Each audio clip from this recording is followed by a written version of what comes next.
All right, we're back. Another edition of The Climb. Thanks for joining again. Appreciate all the support that we're getting here.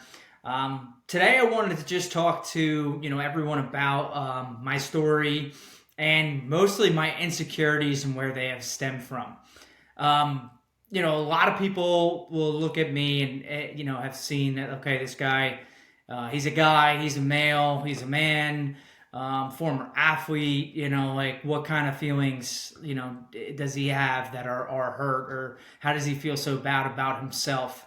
And I honestly, I kind of stemmed with the same belief for so many years of my life that hey, I gotta, toughen up. I just gotta kind of muscle through things, power through, and everything will be all right. And not really listening to, that inner self that is, kind of silently suffering. So, wanted to kind of peel back the onion and kind of share with everyone, where a lot of my insecurities stem from. Because I believe that a lot of people have, some insecurities, right? And they really just have a house of cards just built right on top of it and never address it, like myself. And you get this ripple effect of your whole entire life you're doing certain things because maybe you felt a certain way, or you feel like an outcome is going to change you, or you don't want to be perceived as a certain person or doing a certain thing.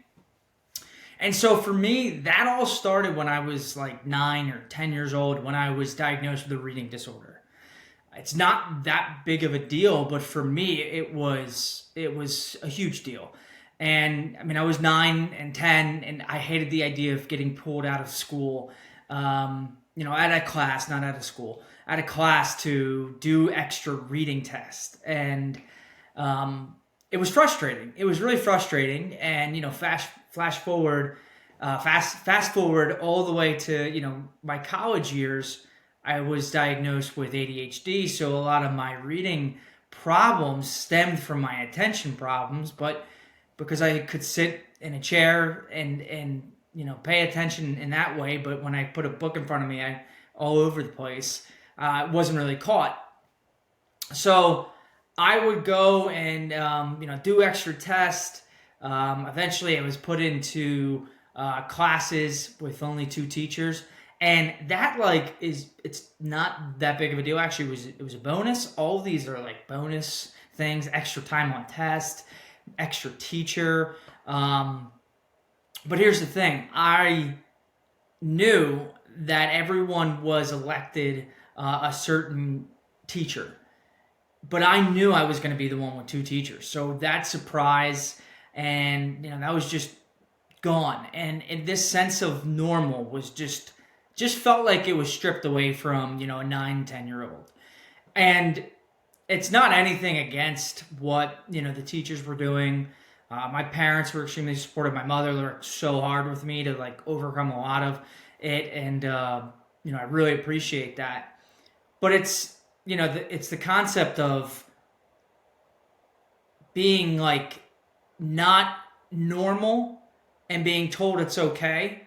And I feel that way now, like with being bipolar. It's okay to not be okay. You're being told that at a young age, but you're not really getting that concept, and it doesn't feel that way. And so I kind of like built my house of cards on top of this. And for the rest of my childhood, my teenage years, high school years, I really tried to work my butt off to get rid of that reading disability, and I did. I got rid of it, and that's kind of how I approached everything in life. It like turned out to be my biggest strength. My resiliency and my hard work, my work ethic. Now I get a lot of that from my parents, and I talk about how they're just two kids living a Bruce Springsteen love song the way they ran from New Jersey and sprouted up here in Newtown, Pennsylvania. But that's a thing. I kind of worked super hard just to be normal. And just to kind of paint that picture, eighth grade is when you can start a language. And, oh.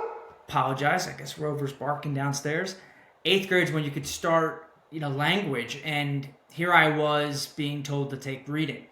So it's these little things that you don't think would add up, but that meant a tremendous amount to me just to be normal. To the point where in 9th grade, instead of taking Spanish 1, when all my friends were in Spanish 2, I went and I took Latin 1 because it was the first year that it was offered, so I could be and feel normal.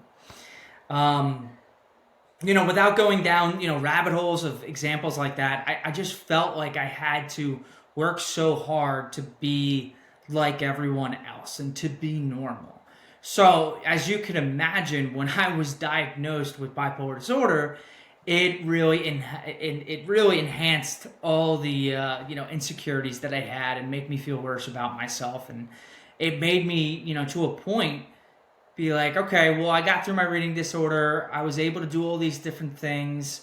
I overcame challenges with striving for achievements, and achievements brought me success. So I'm just going to, when it comes to my bipolar disorder, I'm just gonna work hard, and I'm gonna pretend to be normal, and everything's gonna be okay.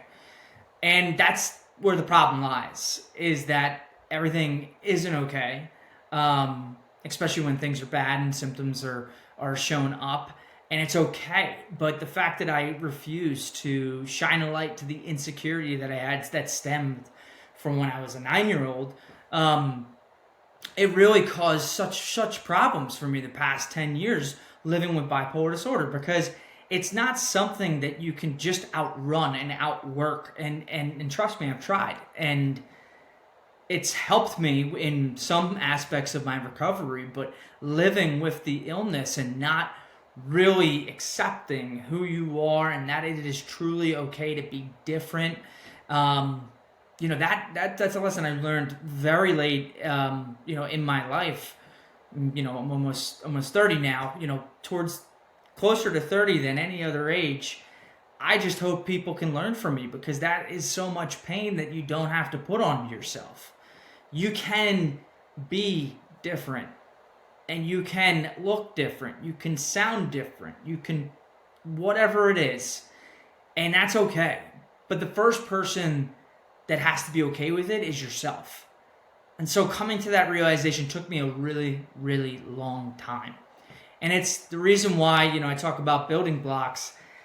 It's my first one is acceptance. I had to accept myself before I go, keep going further. And like I said, I had success in my recovery with bipolar disorder and living with bipolar disorder, but ultimately kept ending up at the bottom of my mountain, and just had to keep looking up at the peak. And unfortunately I had to, kind of think what was going on, what's going on, and did a lot of work with my therapist, did different types of treatments, and came to the conclusion that, dang, this reading disorder still got me. It got me frustrated when I was younger, and here it is now playing a part. So, part of a book that I read, The Body Keeps a Score, I believe that's what it's called.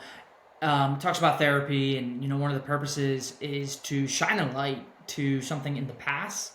And when you shine a light to it, let's just say like this reading disorder, I'm bringing it up, I'm shining a light, but I'm also recognizing that it is in the past, and it's not my present, it's not my future. And I think once I started to really understand that, hey, you know what, maybe everyone kind of builds a house of cards on these insecurities that are not shown the light of day, but that doesn't mean it's okay to kind of keep feeling that way about yourself. So I challenge everyone. Everyone's got insecurities. Bring them to light, talk about them, work on them. This wasn't just yesterday. I've been working on it for quite some time, the past few years. And you know what? I just, to any 9 or 10-year-olds or anyone younger or older listening, listen, it's okay. It's okay to be different. But you have to accept the person you see in the mirror. Like, you have to. If you don't, why should anyone else? you are the most important person in your life, and you gotta just believe that. And so, yeah, wish I had a time machine to kind of kick little AJ in the tush and tell him what's up. But I'm kind of glad. I'm glad for my climb. I'm glad for how difficult it's been, and you know what? I'm excited for the future, and I think everyone else, should be, empowered by their challenges and obstacles, and look forward to keep sharing that message with everyone. So I think that's it. I think I rambled along enough. I appreciate everyone's support, and certainly looking forward to getting more good episodes out there for you guys.